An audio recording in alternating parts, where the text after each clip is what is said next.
All right. We're going to give it a couple minutes before we get into it, but this is going to be a fun one. Something that I talk about a lot with my athletes. And we're going to be talking about a very important piece, which we're going to be talking about the expression of always trying to be the hardest worker in the room. And we're going to be talking about my stance on that expression, because if you followed me for a little while, you know that I consistently tell athletes not to try to be the hardest worker in the room. And that garners, what can I say? How can I put this nicely? That has a lot of people that don't like me very much because of that stance, because of that statement. So we're going to be talking a little bit about that today. We're going to be talking a little bit about why I feel the way I do about that statement. And I'm going to give you a little insight into why you should probably feel the same way. But before we get into all that, if you have tuned into this show before, you know the drill. You know why we're here. You know that the goal of the show is to help athletes reach better and bigger and, well, to help athletes create their dream careers in sport. I don't know how I was saying it before there, but it was not coming out the way that I was hoping. But the goal is to help athletes create their dream careers in sport. So if you are tuning in and you are an athlete, make sure to drop me a message. Make sure to drop a comment. Let me know what it is you do. Let me know if you've got any competitions coming up, and let me know what kind of things you're struggling with right now in the comments, so that we can make sure to start touching on those topics for you in future podcast episodes. Now, let's get into the show. Why don't we? We're about 2 minutes in.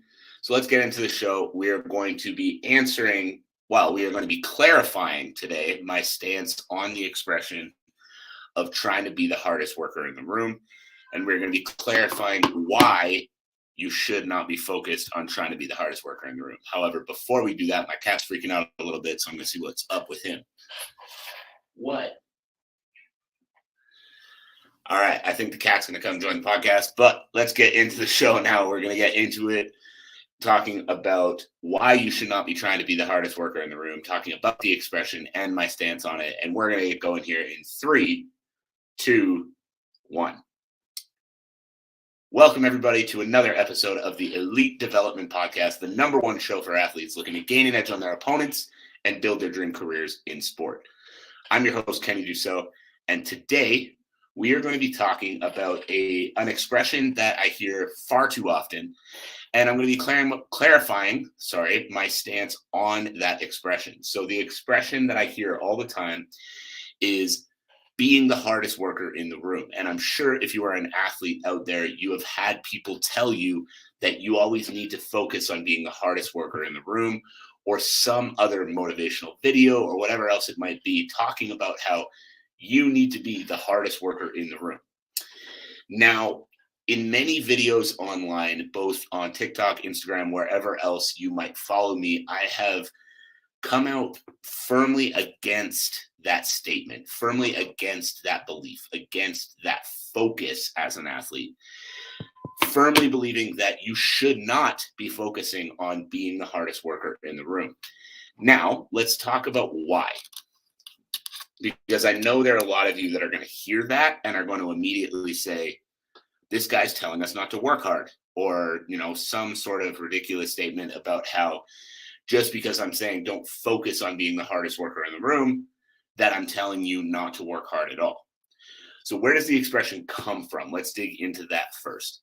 Now, the reason people think this is a good thing to focus on, and the reason people tell you to focus on it, is because if you outwork everyone, in theory, you're going to get a better result. And if you get a better result, in theory, you're going to go further in the sport. So focus is nice and simple. Focus on working harder than everyone. If you work harder than everyone, you're going to go further. And I see why people get there, because people as a whole need something to focus on. You need an achievement to focus on. And it's easy when you're in training to focus on the guy beside you and saying, or the girl beside you and saying, I'm going to work harder than them. Now, let's go into where people take this expression wrong. Because when it comes to being the hardest worker, where people take that immediately is they take that to the thought of I need to do more than everyone all the time, no matter what. And that is how I'm going to be successful. And I see this in athletes that I work with because when they come in and I teach them how to train properly, they've been overtraining for years. They're dealing with injuries, they're dealing with all kinds of trouble. And the reason is because they're trying to do more than everyone all the time, at all times, forever. And that's just not the way to approach your sport. So when people hear this expression, the thought is they need to do more than everyone. They need to go harder than everyone. They need to do the things that you're not willing to do, and on and on and on, and all those cliche motivational things that you hear so often. But what this leads to is this leads to people that are stepping into the gym early, doing too much. And as they start doing more and more and more, what starts to happen is they start to injure themselves. They start to burn out. They start to have troubles that you don't need to have as an athlete because their focus is on working harder than everyone. Because the way training works and the way competition works, the way everything in this industry works, is that if you are going to be successful, the focus needs to be on performing in the sport. So if you're stepping into the gym for the first time, you should not be trying to outwork the seasoned pro that's been competing since they were 5 years old. Because that seasoned pro has put the time and effort into creating the foundation that allows them to work as hard as they do. If you're stepping into the gym for the first time, you should not be trying to do what they're doing because your body has not built up the foundation that you need to be successful at that level. Does that make sense? So instead of focusing on trying to work harder than everyone all the time, like so many of you guys do, the way to reframe that expression in your mind is focus on performing in the sport. So when I look at trying to work harder than everybody, what I look at is trying to be at my best. And this is what you guys need to be looking at too, trying to be at your best and not trying to just do more than everyone else. Because the person who puts in the most hours is not the person who wins the fight. Let me say that one more time. The person who puts in the most hours is not the person who wins the fight. Because training needs intention. If you're not training with intention, you're not getting the most out of your hours. And if you're not getting the most out of your hours, now what starts to happen? When you're not getting the most out of your hours, sure, you're making progress, but the person who starts learning how to train properly, instead of making slow, steady progress over time, they start skyrocketing and start making way more progress than you long term. Now, why are they making way more progress than you? Because instead of just working for the sake of working, they're actually putting time into thinking about what they're doing and how it's benefiting them. And because they're putting time into what they're doing and how it's benefiting them, now they're improving the actual efficiency of their training.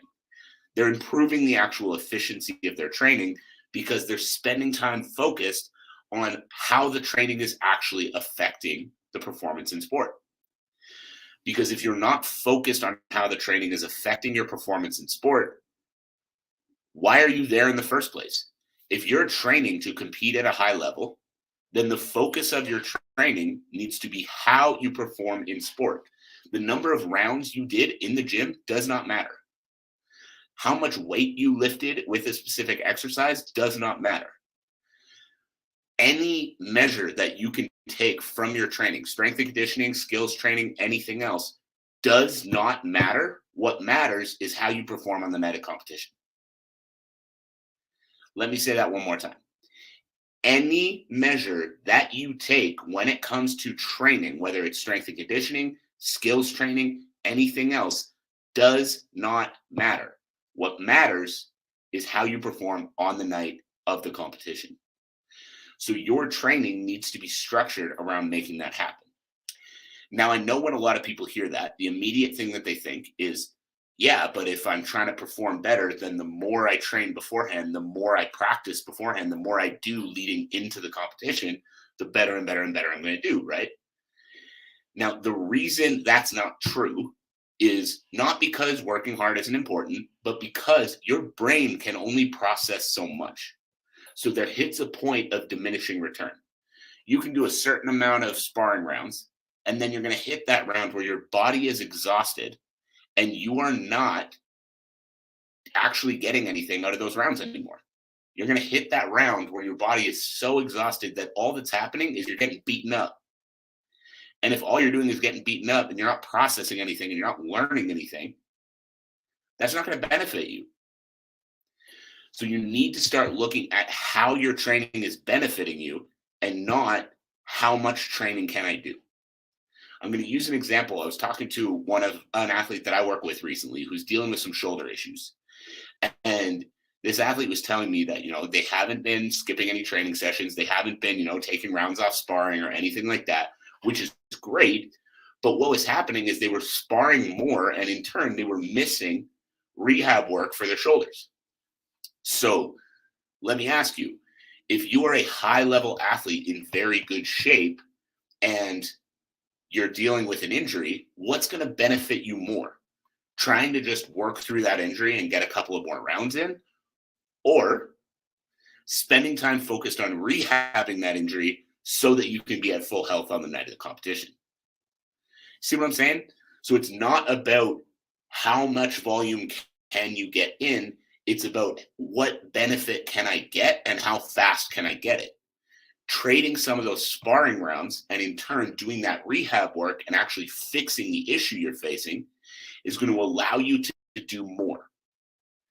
But by fixing that issue and putting yourself in a position where you can do more work over time, now you're going to be healthier. And if you're healthier while you're training, you're going to be able to get more out of every round you do. And in turn, by taking those sparring rounds off and doing that rehab work, you're going to be able to step into the ring or step into the cage an elevated version of yourself, because first of all, you're healthy. So you're not sitting there with injuries in the back of your mind going, how am I going to perform tonight because, my shoulder's acting up or this or that's causing an issue. But you're going to be able to come into your fight at 100%. You're going to be able to come into your fight healthy, feeling good, only having to focus on your skill set. Now, I want you to think about that, because if you're a fighter listening to this, I know how many of you guys are going into every single fight with injury over injury over injury and just not ever able to compete at 100%. How good would you be? How good would you feel if you could come into every single fight feeling your best? I want you to think about that. How good would you feel and how well would you perform if you could come into every single fight feeling your best? You'd perform better than you've ever performed in your life. I'm confident of it. Because if you are coming in feeling your best, your skill set is going to be there. And not only is it going to be there, it's going to be sharp because your body feels good. And if your skill set is there and your conditioning is there and your body's in shape and healthy, you're going to be able to dominate when you step into competition. But if all you're trying to do is work through these injuries, work through these problems, and just struggle to the end of the camp, piecing your body together with Scotch tape, hoping that you can make it through your fight, all of those rounds that you're doing, all of that extra time and extra work and extra effort that you're putting in isn't going to be useful.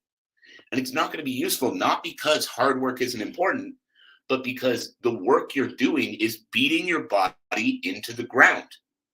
The work you're doing is beating your body into the ground, not actually helping it. So the main thing that I want you to take away from this is I want you to understand that the goal of training is not to beat your body into the ground. Anybody off the street could take the absolute highest level athlete in the world and put together a workout that is going to make it really difficult for them. Building a hard workout is not a hard thing to do. Pick 10 exercises and go do 100 of each of them as fast as you can. That'll be fucking hard, but it'll be fucking useless. And that's what you guys need to understand. A hard workout does not equal better preparation. What equals better preparation is focused and intentional training sessions that actually have an outcome in mind, focused around the performance in the sport.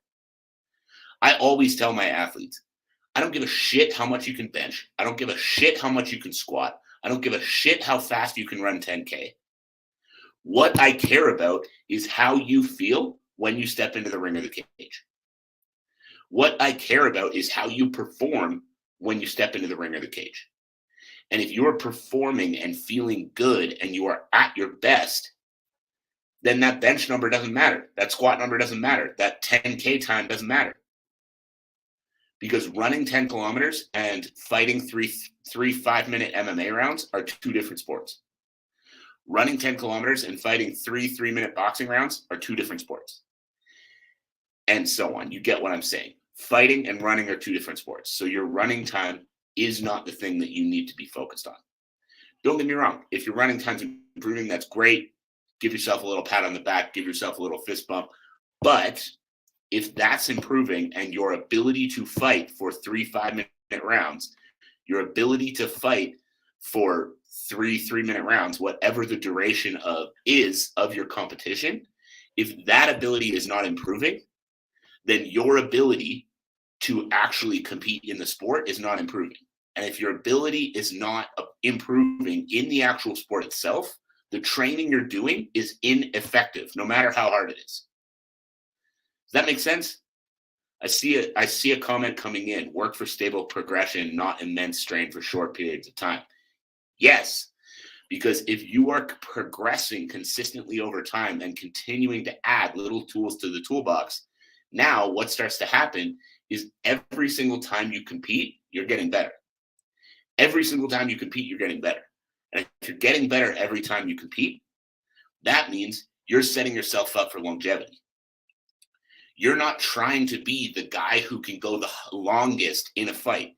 You're trying to be the guy who can go the hardest for the duration that is required. Let that one sink in. If you're here live, write it down. You are not trying to be the one who can go the longest. You are trying to be the one who can go the hardest for the duration required. And your training needs to reflect that. Dustin, I appreciate you. Your training needs to reflect that. So if all your training is long distance aerobic work, you're missing the boat. If all your training is just bodybuilding, push-pull, leg split, you're missing the boat. Your training needs to be a mix of building strength, improving explosive power, improving speed, and energy system development focused around the duration required in your sport. And that is the way you're going to be successful. Plain and simple. So coming right back to the title of this live, coming right back to the title of this podcast, the focus of training is not to be the hardest worker in the room. Is this saying that hard work is bad? No, hard work is extremely important. You will not be successful without it. But stop comparing what you're doing to what your training partner is doing. Stop comparing what you're doing to what your opponent might be doing. Stop comparing what you're doing to anybody and start focusing on what you need to do to be better prepared for the demands that your sport is going to place on you. That's it. That's all. I hope you got some value from this. I hope you took some notes. I saw a couple of people saying that they were taking some notes, so I appreciate that. If you were listening back to this on the podcast, the YouTube channel, anywhere else that you can find me, make sure to drop a comment and let me know what your biggest takeaway is so that, again, I can keep touching on important topics that are going to help you guys. That is the goal of this podcast. That is the goal of these live streams. So I hope you got some value from that. If you did, drop a comment, let me know what it was so that I can get back to you. If you are an athlete that is listening to this right now, make sure to drop a comment on this stream wherever it is you're watching it or wherever it is you're listening to it, and ask some questions. Ask some questions so that we can get into more topics that are going to help you specifically. The goal of this show is to help athletes reach new levels in their careers, and we do that through knowing what you guys are struggling with. So drop a comment and we will get to it in a future podcast episode as well. So thank you all. I appreciate you for tuning in. Have a great rest of your night. We'll talk again very soon.